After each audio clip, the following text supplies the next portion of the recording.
Good morning or good afternoon. My name is Lou Mejia. I'm the Director of Compliance here at Catholic University. If you are new, welcome. It's great to have you.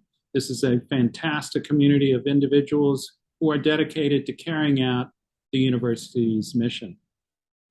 If you are not new and you've taken this training before, you're going to see some changes, both in the format and the content.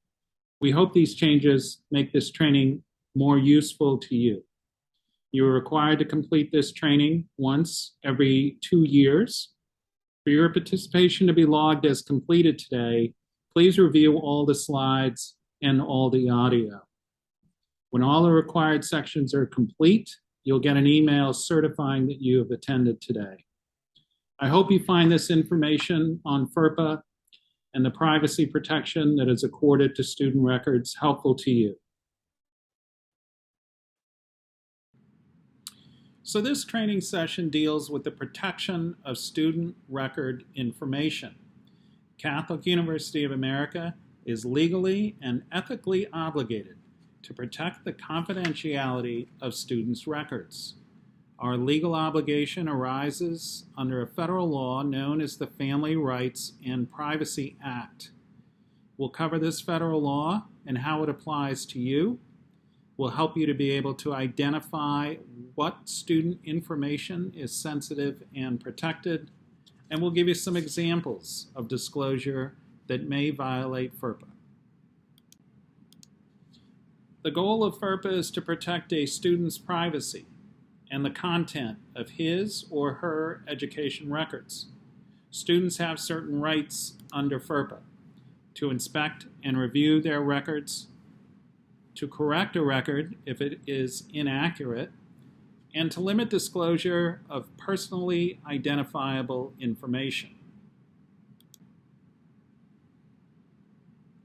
In the course of your daily activities, you may have access to or come into contact with student information. Your responsibility to protect the confidentiality of this information is governed by federal law. You can only access and view this information if it is related to your job duties. Student records continue to be protected even after a student leaves the university. Education records under FERPA are those records that are directly related to a student and maintained by the university. Transcripts, enrollment records, exams, grades, and disciplinary files are all education records in any format: electronic, hard copy, handwritten notes, and videos. These records cannot be disclosed without the student's consent, even if the requester is a parent or a spouse. Now, what if a school official makes this request to you? You may release a student's education information without the student's consent to a school official if that official has a legitimate educational interest. Certain records are not considered education records. For example, records created by our campus police officers are not education records, even if they relate to a student. However, if they do not create the record and a student record is provided to them, that will be covered. Once students leave the university, records created after that event, for example, alumni records, are not education records. Notes that are created by an advisor for his or her personal use are not education records so long as they are not shared with others.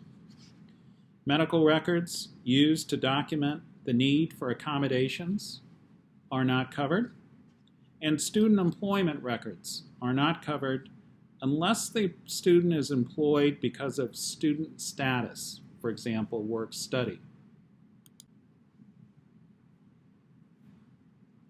You are permitted to disclose certain information about a student. This is referred to as directory information. information that would not generally be considered harmful or an invasion of privacy. Directory information can be disclosed without a student's consent. On the slide, you'll see examples of directory information.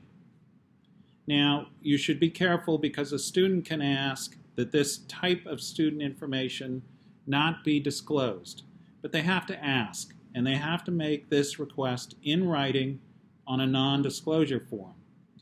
If they have done so, their directory information cannot be disclosed.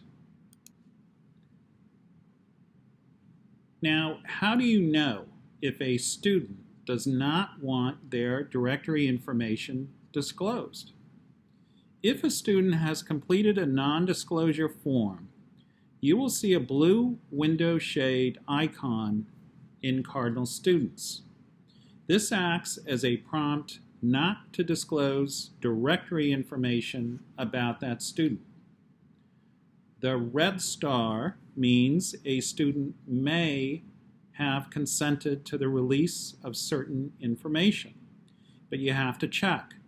Select the red star and then look for the REL indicator.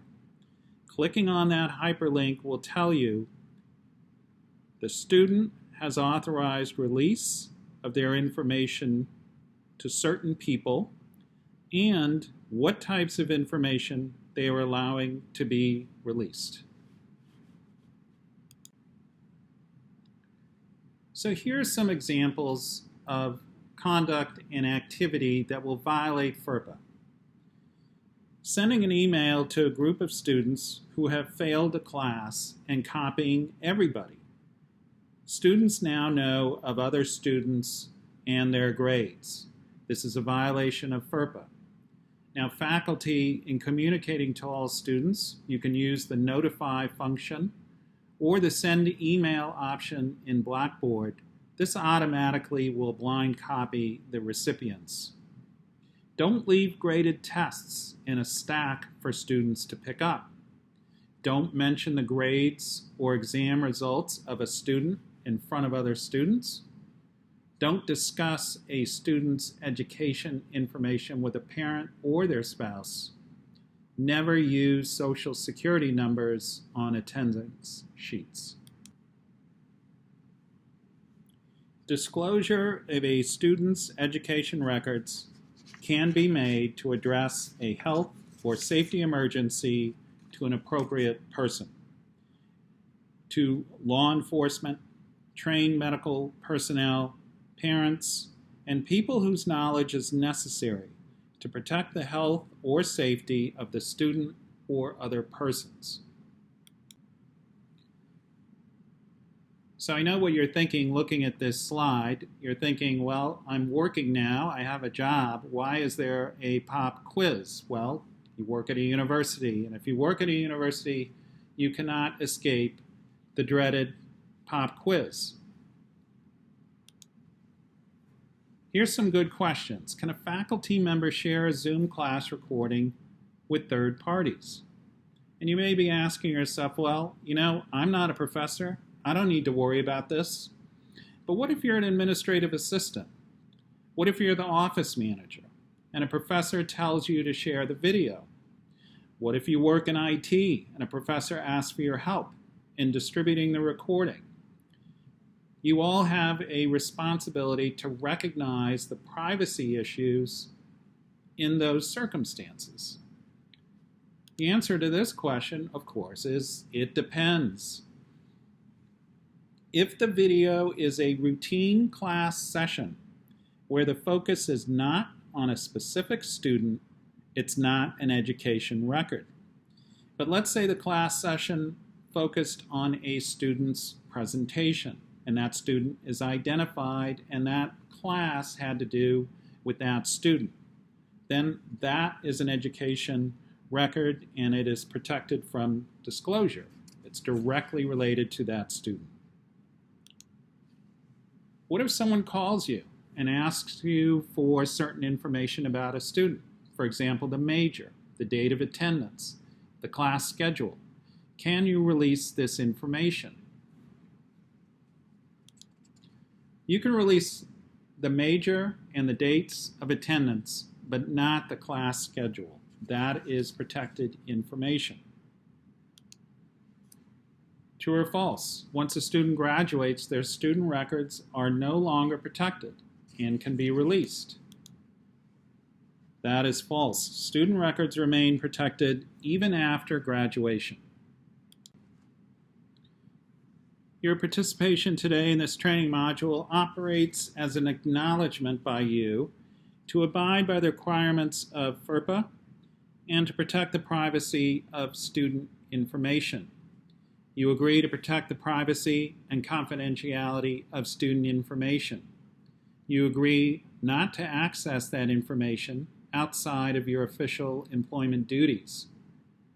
You agree that if you have any questions about this topic, that you'll consult with your supervisor and appropriate administrators. And you understand that any inappropriate or unauthorized access, use, and/or disclosure of confidential student information may result in disciplinary action up to and including termination. I hope you found this information on protecting the privacy of student records helpful to you, and thank you again for participating in this training session.